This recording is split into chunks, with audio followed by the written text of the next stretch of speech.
Hello, मैं बलवंत सिंह रतन doctor Bhimrao Ambedkar राजकीय महाविद्यालय से रैंक कोरिलेशन मेथड आज आपको करना है। मैंने आपको कोरिलेशन में कार्ल पियर्सन का मेथड कंप्लीट करवा दिया है। रैंक कोरिलेशन मेथड का सबसे पहले जो है वो ब्रिटिश मनोवैज्ञानिक चार्ल्स पियरमैन ने इसके बारे में बताया था। और इस मेथड को आमतौर पर हम तब अपनाते हैं जब दिए गए तथ्यों का संख्यात्मक माप संभव न हो और किसी गुण विशेष की कमी या अधिकता के आधार पर हम विभिन्न इकाइयों को केवल रैंक दे सकें कि पहले नंबर पर कौन है, दूसरे नंबर पर कौन है, आदि आदि। जैसे इंटेलिजेंस, बुद्धिमत्ता, सुंदरता या स्वास्थ्य आदि, ये ऐसे गुण हैं जिनको संख्या में माप कर बताया नहीं जा सकता। लेकिन इन इन गुणों की उपस्थिति के आधार पर हम विभिन्न इकाइयों को क्रम जरूर दे सकते हैं। तो जब गुणात्मक तथ्य होते हैं और जिनका संख्यात्मक माप संभव नहीं हो, तब हम जो है वो आमतौर पर रैंक कोरिलेशन मेथड को अपनाते हैं। रैंक कोरिलेशन मेथड में आपको क्या क्या करना होता है, इस बात को मैं स्टेप बाय स्टेप बताता हूँ। आपके पास दो श्रेणियाँ दी हुई होगी, एक एक्स श्रेणी और एक वाई श्रेणी। और एक्स और वाई श्रेणी के दो को अलग अलग जो है वो मूल्यों के आकार के अनुसार कोटि क्रम प्रदान किए जाएंगे। यानी इसका मतलब एक्स श्रेणी में जो सबसे बड़ा मूल्य है उसको आप 1 नंबर कहिए, उसके बाद उससे छोटा है उसको 2 नंबर, उससे छोटा है तो 3 नंबर, 4 नंबर। इस तरह से आप एक्स के सभी मूल्यों को जो है वो क्रम प्रदान कीजिए। इसको हम रैंक एक्स बोलते हैं। यही काम आपको वाई के लिए भी करना पड़ेगा कि जैसे वाई में सबसे बड़ा है उसको 1 नंबर कहिए, जो छोटा है उससे 2 नंबर, उसके बाद उससे छोटा है उसको 3 नंबर। इसी तरह से आप रैंक वाई भी करेंगे। तो एक्स और वाई दोनों श्रेणियों के सभी पदों को अलग अलग हम रैंक प्रदान करेंगे। याद रखिए, अगर दो मूल्य एक जैसे हैं, एक जैसे का मतलब जैसे एक्स में दो मूल्य जैसे 10 और 10 दो बार आया, तो आप ये नहीं करेंगे कि एक 10 पहले 10 को तो 1 नंबर कह दें और दूसरे 10 को 2 नंबर कह दें। नहीं, अगर दो मूल्य एक जैसे आकार के हैं तो उनको जो क्रम उनको प्रदान किए जाने वाले हैं, जैसे 1 नंबर और 2 नंबर उनको प्रदान किया जाने वाला था, क्योंकि वो दोनों बराबर के हैं तो आप उनको उनके क्रमों का औसत जो है वो क्रम प्रदान करेगी। यानी 1 और 2 को जोड़ दीजिए और 2 से भाग दे दीजिए तो कितना हो गया, 1.5 और 1.5। तो आप दोनों मूल्यों को 1.5 और 1.5 कहेंगे। तो समान आकार के अगर मूल्य हों तो आप उन्हें उनके क्रमों का औसत क्रम प्रदान करेंगे। जब आप रैंक एक्स और रैंक वाई तय कर देंगे, उसके बाद रैंक एक्स में से रैंक वाई घटा करके आपको एक निकालना है। इसको हम रैंक डिफरेंस बोलते हैं और कैपिटल डी से लिखते हैं। रैंक डिफरेंस याद कीजिए, ये जो रैंक डिफरेंस है, इस रैंक डिफरेंस का जो जोड़ है यानी सिग्मा कैपिटल डी जो है वो हमेशा ज़ीरो होता है। तो आपको ये चेक कर लेना है कि सिग्मा कैपिटल डी आपका ज़ीरो है या नहीं है। अगर सिग्मा डी ज़ीरो नहीं है, इसका मतलब आपने रैंक देने में या रैंक डिफरेंस निकालने में कोई गलती की है। आप पुनः वापस अपने कैलकुलेशन को चेक कीजिए। जब आपने डी निकाल लिया और सिग्मा डी चेक कर लिया कि वो ज़ीरो है, उसके बाद में आपको सभी डी का स्क्वायर करना है और स्क्वायर करके उसका योग करना है, यानी सिग्मा डी स्क्वायर निकालना है।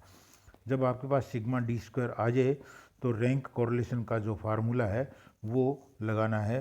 रैंक कोरिलेशन के फार्मूले को ये जो पी जैसा आपको नज़र आ रहा है, इसको रो बोलते हैं। RHO ग्रीक लेटर है, रो बोलते हैं, जो रैंक कोरिलेशन कोफिशिएंट के लिए इस्तेमाल होता है। कई किताबों में रैंक कोरिलेशन कोफिशिएंट के लिए छोटा r और साइड में k लगा देते हैं, तो वो भी करते हैं। तो आप में कोई भी सिंबल जो है वो इस्तेमाल कर सकते हैं, ये रो वाला या RK के रूप में रैंक कोरिलेशन कोटिक्रम वाला भी आप कर सकते हैं।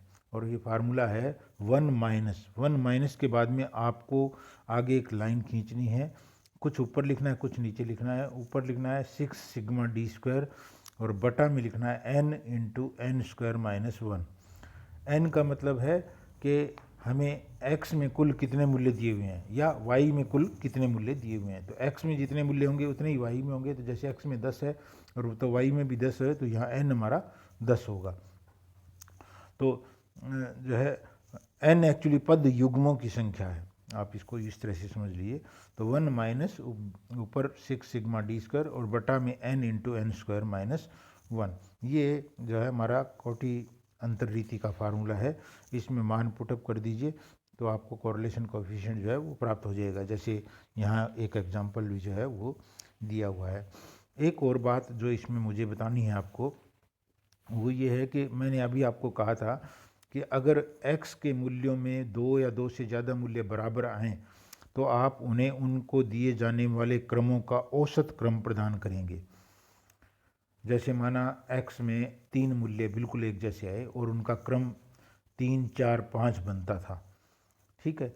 तो आप किसी को 3 नहीं कहेंगे, किसी को 4 नहीं कहेंगे, किसी को 5 नहीं कहेंगे, बल्कि उन तीनों मूल्यों को 3, 4, 5 को जोड़ करके 3 से भाग दे दीजिए, जो आएगा वो क्रम उनको प्रदान करेंगे। तो 3, 4, 7, 5, 12, 12/3 यानी हर एक को आप 4, 4 कहेंगे। तो याद रखिए आपका जो क्रम है वो 3, 4, 5 यूज हो चुका है। उसके बाद जो अगला मूल्य है वो छठा कहलाएगा। तो आपको औसत क्रम प्रदान करना है। जब आप ऐसा करें, औसत क्रम प्रदान करें, तो प्रत्येक मूल्य के लिए इसे नोट कर लें। जैसे एक x में एक मूल्य 3 बार आया तो यहाँ स्मॉल m बराबर 3 करके नोट कर लें कि हमने x में एक बार औसत क्रम प्रदान किया और कितने मूल्य एक जैसे थे, 3 मूल्य एक जैसे थे। फिर जैसे y में कोई 2 मूल्य बिल्कुल एक जैसे हैं और उनका क्रम माना 5 और 6 है, तो आप 5 और 6 को जोड़ के उसको 2 से भाग दे दीजिए, दोनों को 5.5 5.5 कहिए और यहाँ m बराबर जहाँ 3 लिखा था कॉमा लगा के वहाँ 2 और लिख लीजिए। तो m बराबर 3 और m बराबर 2, यानी आपको x और y दोनों में 2 बार जो है औसत क्रम जो है वो प्रदान करना पड़ा। जब आप ये कर लें तो फिर आप जो है वो d निकालिए और d स्क्वायर निकालिए और उसका जोड़ निकालिए, सिग्मा d चेक करिए कि वो 0 है या नहीं है। वो करने के बाद जब आप फार्मूला लगाएं, इस फार्मूले में थोड़ा सा करेक्शन है और वो करेक्शन क्या है वो उसको समझ लीजिए। रो बराबर यानी रैंक कोरिलेशन बराबर 1 माइनस वो वहाँ तक वही है 6 के बाद में बड़ा ब्रैकेट शुरू कीजिए और बड़ा ब्रैकेट के अंदर sigma D square plus plus करके 1/12 और ब्रैकेट में m की पावर 3 माइनस m। याद रखिए m जैसे मैंने अभी एग्जांपल में आपको बताया था कि x में 3 मूल्य एक जैसे आए थे तो आपने वहाँ नोट किया था m बराबर 3, तो आप एक बार तो m की जगह 3 लिखेंगे, तो 3 की पावर 3 माइनस 3 ब्रैकेट बंद कर दीजिए, प्लस प्लस करके एक बार फिर से आपको इसको करना पड़ेगा क्योंकि मैंने अभी कहा था कि y में 2 मूल्य बिल्कुल एक जैसे थे और आपको दोनों को जो है वो औसत क्रम प्रदान करना पड़ा था। तो प्लस करके दोबारा से 1/12 अब m की जगह 2 लिखिए, यानी 2 की पावर 3 माइनस 2 और ब्रैकेट बंद कर दीजिए। तो ये जो करेक्शन है ये करेक्शन आपको करना पड़ेगा। याद रखिए आपको m नोट करना है, x में कितने मूल्य एक जैसे आए हैं, y में कितने मूल्य एक जैसे आए हैं, तो m बराबर करके आप जो है ये नोट करती जाइए और इस फार्मूले में उसी हिसाब से ये 1/12 वाला मूल्य जो है उतनी ही बार आएगा और बटा में वही n into N square minus 1 है। तो ये थोड़ा सा करेक्शन है। एक चीज़ और जो मैं आपको बताना चाहता हूँ, यहाँ एक एग्जाम्पल में जो है जैसे प्रथम निर्णायक, द्वितीय निर्णायक, तृतीय निर्णायक, रैंक कोरिलेशन में कई बार इस तरह के सवाल आते हैं कि हमें रैंक पहले से दिए हुए जो है वो मिलते हैं, लेकिन आमतौर पर हमारे पास 2 श्रेणियाँ होती है, यहाँ 3 श्रेणियाँ हैं। कोई जो है वो कंपटीशन हुआ, उसमें 3 जज थे, 3 जजों ने 3 विभिन्न प्रतिभागियों को रैंक दिए उनकी परफॉर्मेंस के आधार पर। तो जज नंबर 1 ने क्या रैंक दिया, जज नंबर 2 ने क्या दिया और जज नंबर 3 ने क्या दिया। तो आपको जो है इस तरह का सवाल दिया जा सकता है और फिर से आपसे ये पूछा जा सकता है कि कौन से 2 जज जो हैं वो अपनी एक जैसी राय रखते हैं। तो आपको ये करना है कि जज नंबर 1 और 2 के बीच में रैंक कोरिलेशन निकालिए, जज नंबर 1 और 3 के बीच में रैंक कोरिलेशन निकालिए, जज नंबर 2 और 3 के बीच में रैंक कोरिलेशन निकालिए। यानी आपको रैंक कोरिलेशन का जो ये मेथड है ये 3 बार इस्तेमाल करना पड़ेगा, पहले और दूसरे के बीच में, पहले और तीसरे के बीच में और दूसरे और तीसरे के बीच में। उसके बाद में जब रैंक कोरिलेशन कोफिशिएंट आ जाए तो फिर आपको इसको डिसाइड करना है। जैसे यहाँ इस एग्जांपल में पहले और दूसरे जज के बीच में रैंक कोरिलेशन कोफिशिएंट आया -0.212। माइनस का मतलब है पहला और दूसरा जज एक दूसरे से उल्टी राय रखते हैं, उनके बीच में नेगेटिव कोरिलेशन है। यानी जिसको पहला जज बढ़िया बताता है, ज़्यादा ऊंचा रैंक देता है, वो उसको दूसरा जज घटिया बताता है, तो ये नेगेटिव कोरिलेशन है। तो इन दोनों की राय एक दूसरे से बिल्कुल मेल नहीं खाती।